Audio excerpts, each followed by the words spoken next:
Des tournesols tournés vers la lumière. Juste de regarder cette image avec des tournesols déclenche en nous des états de conscience. Si on avait mis des cactus, par exemple, ou encore un crocodile ou un tsunami, on pourrait tous sentir en nous un autre état de conscience, des autres sensations.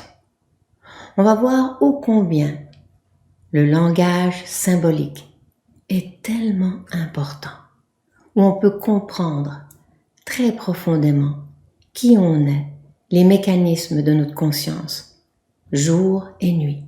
On peut analyser notre vie en symboles et nos rêves qui sont si importants, même lorsqu'on a des cauchemars.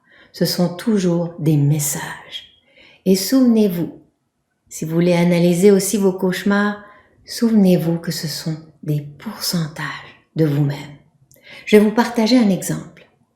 Lorsque j'étais adolescente, j'avais environ 13 ou 14 ans. J'ai fait un rêve qui est encore très présent. C'est comme si je l'avais fait hier. Alors, qu'est-ce que j'avais rêvé? Je rêvais que je regardais mes jambes et sur chaque genou, il y avait une fleur de tournesol. Puis là, c'était vraiment concret, pas comme dans l'image, là, c'était dans ma chair, ça avait poussé à travers ma peau, puis je touchais la texture des tournesols, puis c'était vraiment bizarre, je trouvais ça bizarre dans le rêve. Lorsque je me suis réveillée, je comprenais pas ce que ça voulait dire à cette époque. Et avec du recul, grâce à la connaissance du langage symbolique, j'ai pu comprendre comment à cette époque, en tant qu'ado, je m'étais codifiée.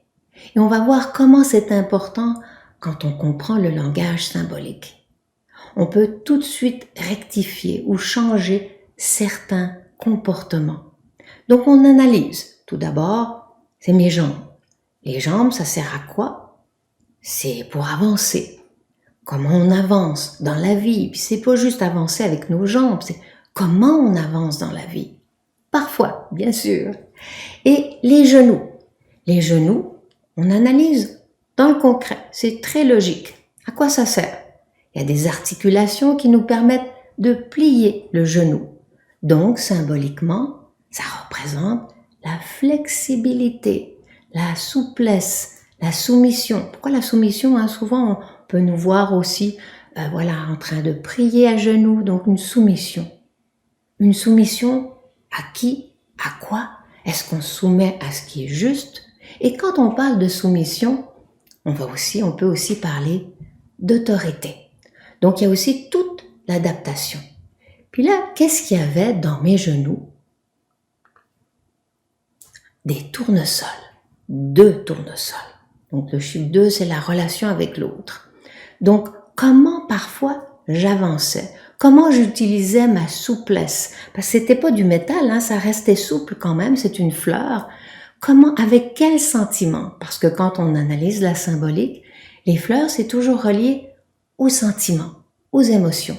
Quel genre de sentiment dans mon avancement, dans ma souplesse, dans ma soumission? Donc, à cette époque, puis si on analyse un peu plus profondément, on peut faire comme les botanistes. On analyse le type de fleurs, parce que ça aurait pu être d'autres types de fleurs ou d'autres choses sur mes genoux. Les fleurs. Donc voilà, un état de conscience. Le tournesol représente un état de conscience. Il a une tige qui monte, qui s'élève, donc des sentiments qui savent s'élever. Et on va voir toujours le plus, toujours le moins. pour chaque symbole, une élévation, une recherche d'élévation dans les sentiments. Et puis, le tournesol, quand le plan est jeune, eh bien, il va suivre le soleil. Il va suivre la lumière. Et une fois qu'il arrive à maturité, quand la fleur est là, eh bien, il est toujours tourné dans la même direction.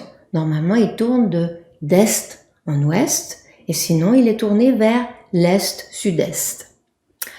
Donc, un symbole, une fleur, des sentiments qui veulent suivre la lumière, le soleil, l'élévation.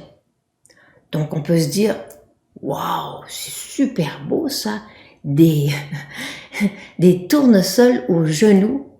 Oui, mais dans la symbolique, ils n'étaient pas à la bonne place, les tournesols. Donc, là, ils deviennent négatifs. Ça veut dire qu'à l'âge de l'adolescence, il y avait quelque chose que je devais changer dans mes sentiments, dans ma soumission, dans ma souplesse, dans mon avancement. Et j'avais un père qui avait des qualités, bien sûr, mais qui était très autoritaire et très concret, matérialiste. Et puis quelque part, moi, j'avais aussi une tendance à trop flyer, parce que j'avais aussi reçu une éducation avec ma grand-tante qui était très spirituelle. Donc j'avais aussi cette recherche de lumière. La lumière, c'est la connaissance. Le soleil, c'est aussi la chaleur. Et c'est vraiment une fleur qui sait s'adapter, hein, qui est sujet à l'héliotropisme. Ça veut dire une migration climatique volontaire, voilà, où tu t'adaptes au changement, au climat, aux ambiances. Donc, voilà, qu'est-ce que ça voulait dire? Ça voulait dire que je devais faire attention. Parce que là, c'était le côté négatif du tournesol. Le jaune, c'est la confiance. J'avais une surconfiance. C'est sûr que j'étais pas là à me mettre à genoux pour pas écraser les fleurs, là. Moi, j'étais très docile. J'étais pas une ado rebelle.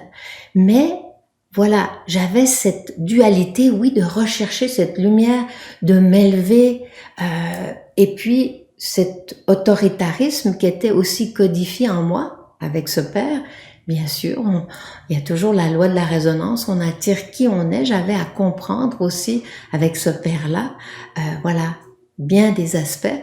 Donc, j'avais une surconfiance, j'étais hyper positive, et donc ça aussi, j'ai dû le corriger.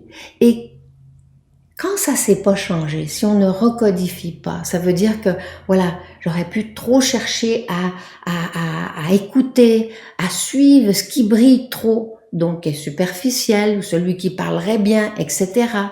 Donc, voilà, des aspects aussi de trop briller pour être reconnu. On voit comment c'est important. Puis là, je pourrais vous en parler, c'est un sujet tellement important, juste avec un rêve de tournesol, on voit aux genoux comment on rentre dans les codes fondamentaux, les codes profonds qui touchaient à l'autorité, à la soumission, à cette souplesse, comment je pouvais avancer à cette époque et pour un jour retrouver, voilà, le plus du tournesol à la bonne place et voilà, savoir suivre cette lumière avec des qualités, avec humilité et avec des beaux sentiments. Avec la formation IRSS, on apprend à décoder notre vie, nos rêves, le langage symbolique. C'est tellement important. Tout le monde devrait l'apprendre.